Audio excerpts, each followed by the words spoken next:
কোনো ডাউট থাকবে আপনি অবশ্যই ওই জিনিসটা, যেহেতু থার্ড আম্পায়ার নেই আপনি জানতে পেরেছেন, তখন আপনি এরকম ক্লোজ কল যদি হয়েও থাকে রান আউট, আপনি এরকম ক্লোজ কল খালি চোখে কখনোই আপনি দিতে পারেন না।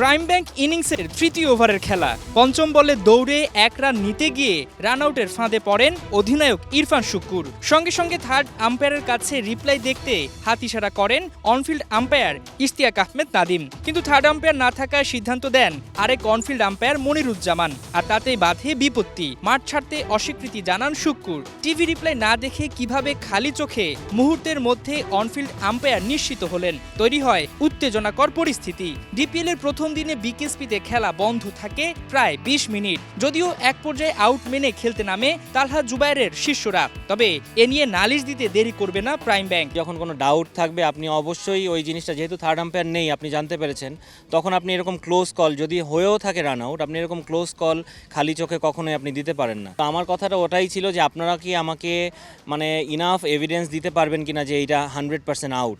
যদি আউট না হয়ে থাকে তাহলে হয়ে থাকলে আপনার আম্পায়ার কেন থার্ড আম্পায়ারে গেল, আর যদি থার্ড আম্পায়ার না থাকে তাহলে তার ডাউট যেহেতু ছিল তাহলে তার তো এখানে নট আউট দেওয়া উচিত ছিল, সিদ্ধান্তটা আমাদের ফেভারে আসা উচিত ছিল। রিপোর্ট তো অবশ্যই আমরা করেছি, আমাদের রিপোর্ট লেখাও হয়ে গিয়েছে, আমরা এটা ম্যাচ রেফারির কাছে দিব। সো এইটা তারপর ক্রিকেট বোর্ডের সিদ্ধান্ত আসলে এই জিনিসগুলো কিভাবে তারা ওভারকাম করবে। ডিপিএল এর এবারের আসরে খেলা সম্প্রচার করায় থাকার কথা third umpire. Prime bank Rupganj Tigers ম্যাচে থার্ড আম্পায়ার হিসেবে দেখা যায় মোহাম্মদ কামরুজ্জামান লিমনের নাম, কিন্তু তিনি কোথায়? প্রাইম ব্যাংক আগেই জানতো এ ম্যাচে থার্ড আম্পায়ার নেই, কিন্তু অনফিল্ড আম্পায়াররা জানতেনই না বিষয়টা, যা ডিপিএল এ আম্পায়ারদের মান নিয়ে প্রশ্ন ওঠে।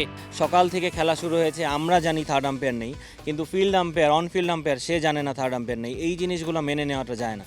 সো আপনি যদি স্ট্যান্ডার্ড ডেভেলপ করতে চান এই দিকগুলো আপনার ডেভেলপ করতে হবে। সো আম্পায়ারদের মান আসলে বাড়াতে হবে, অনেক আম্পায়ার বাড়াচ্ছে, কিন্তু আমার মনে হয় অ্যাজ এ হোল কান্ট্রি আমাদের যারা আম্পায়ারিং করেন আমি সবাইকে রেসপেক্ট দিয়ে বলছি, আপনাদের লেভেলটা আরেকটু যদি ভালো হয় তাহলে আমাদের ক্রিকেটের স্ট্যান্ডার্ডটা আরেকটু হাই হবে।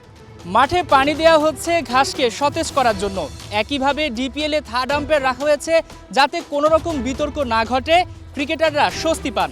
কিন্তু দুঃখের বিষয়, প্রাইম ব্যাংক এবং রূপগঞ্জের ম্যাচে ঘটলো বিতর্ক, এবং সেটা তুমুলভাবে। ফিল্ড আম্পায়াররা জানেনই না এই ম্যাচে থার্ড আম্পায়ার নেই।